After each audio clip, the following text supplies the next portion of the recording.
छोटे मोटे गिफ्ट एगो किन ली हा, सूट बूट निमन पहिन ली हा। कटब अपने हाथे केक मुँह में खियाई हा, गाल पे लगाई हा। मनतावे बर्थडे 18वां घरवा, जान हो जरूर आई हा। होई हा त खाके जाई हा।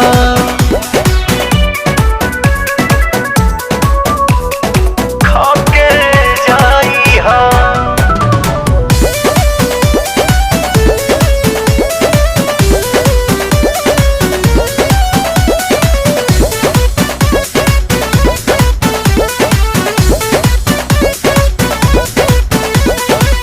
भाभी के फुस